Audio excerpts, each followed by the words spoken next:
Mahjoub Zweiri joins us here in studio now. He's a professor of Middle East politics at Qatar University. Good to have you with us on the programme, Mahjoub. Israel is at war. That's what Netanyahu says. The clouds are gathering, it seems, for a very long, protracted operation. Mm-hmm.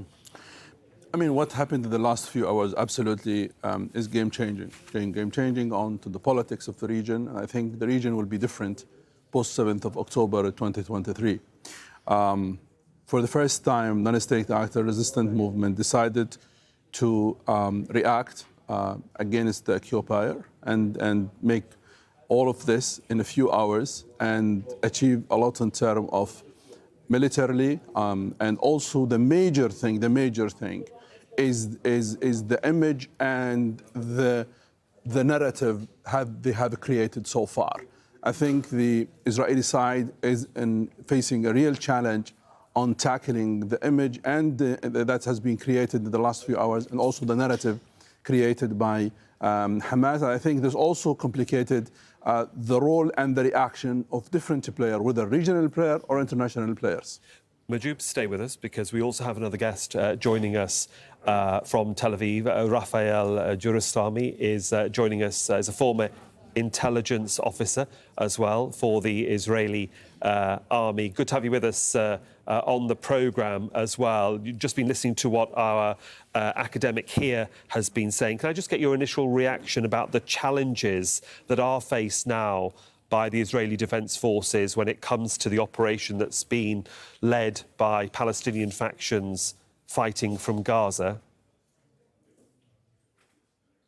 Well, first of all, I want to feel sad for both the Palestinian people and the Israeli people, because yet another round of violence has started in the region.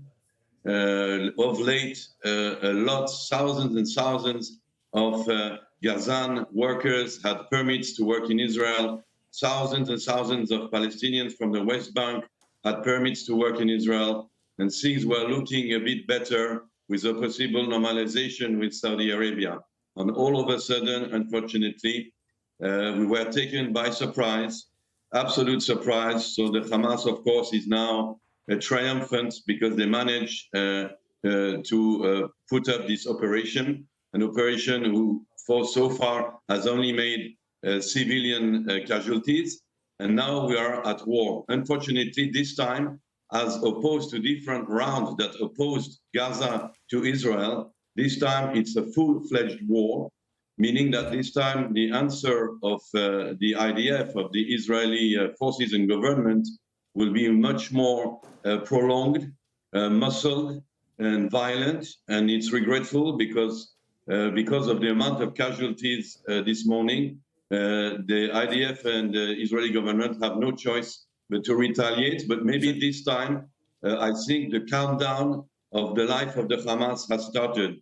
Well, I think that this time it is a necessity to annihilate the Hamas. Well, Mr. Jeruslamy, let me just bring you in there. Let me just get in there, because I understand your position and your point of view in terms of what you think will happen to Hamas. But at the end of the day, we need to know what the IDF will be instructed to do, considering they've taken heavy losses already. And it hasn't just been civilians, it has been military personnel. That's been corroborated by our witnesses on the ground in this attack. So therefore, we are waiting to hear from the Prime Minister and the Cabinet as to how they will react and which, dare I say, units or areas of the military command will be the ones that will have to head Hamas off at the border with Gaza. I mean, what would your understanding be of the military operation or the conversation that has to be had in the Israeli cabinet right now about how the IDF proceeds from here?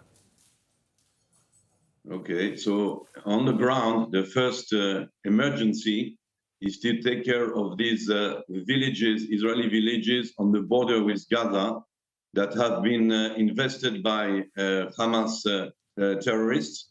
These Hamas operatives have managed to destroy the houses, maybe to take hostages. So the first priority now for the Israeli security services is to try and eliminate these terrorists and try to free the hostages alive. That's the absolute first priority. The second part of the plan has already started. It's the usual attack by air and artillery aiming at Islamic Jihad and Hamas targets inside Gaza, mostly military targets, with also a preparation for a multi-front possibility of war, meaning that maybe southern Lebanon with the Hezbollah, but also with Hamas presence, because we must remember that the Hamas and other Palestinian factions do have operatives in South Lebanon in the refugee camps. We also have the possibility of the West Bank arising into a kind of intifada. So all these scenarios have to be taken into account by the IDF.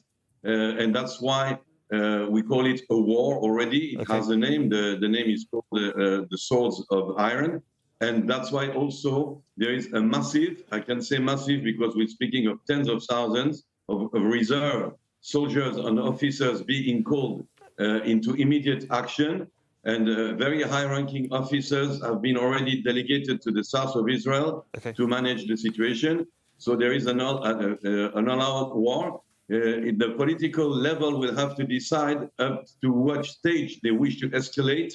Do they want to enter Gaza, for instance? Will there be terrestrial invasion of Gaza by the Israeli troops, or we will just attack from far? Will there be commando operations? One of them could be attacking Gaza City and circling the hospital of Gaza City to go under it, where hiding there's the bunker of the leaders of the Hamas is under the hospital of Gaza City. So there could be an operation to destroy that. There are going to be many, many actions led because the public opinion in Israel, being fed up with what is happening, will demand from the government to be acting strongly, even if it will be costing us lives. We know that we will lose many lives during that battle. This is the price to pay to win it. Well, we shall see what does happen in the coming hours. I'm sure we'll be coming back to you again as well. Raphael Jeruslamy, thanks for joining us from Tel Aviv. Let's come back to Mahjoub Zweiri here in the studio. You were listening to some of what Mr. Jeruslamy had to say, nodding in parts, disagreeing in other areas. Let's just start again now with this armed assault by the Palestinians, by Hamas into Israel. We have to get, for our international viewers, make them understand that Hamas is not a conventional army. Absolutely. It is an armed group. Yes. And doesn't act in the same way that an army from a sovereign state would. Absolutely. Why is that an advantage or a disadvantage to Hamas? And why should Israel be so worried about this? No, we need to remember and remind the viewers that Gaza is under occupation. Gaza, despite the fact Israelis has been withdrawn from Gaza, but Gaza is still under, occupation because Israel is controlling everything comes to Gaza. So basically, we cannot ignore that fact. Number two, Hamas is acting as a faction which basically running Gaza politically and in terms of safety and economic factors. So basically, they are managing Gaza from all aspects. So this action this morning is done based on the fact that they are under occupation, their life is difficult. Israelis has attacked many times. They are disrespecting the holy places. They undermine the Palestinian rights, whether in West Bank or on Gaza. So it was an operation to send multi-messages to Israel, to the international community, and to those who believe that building peace with Arab world is a priority to fix the internal situation, which is put people under occupation.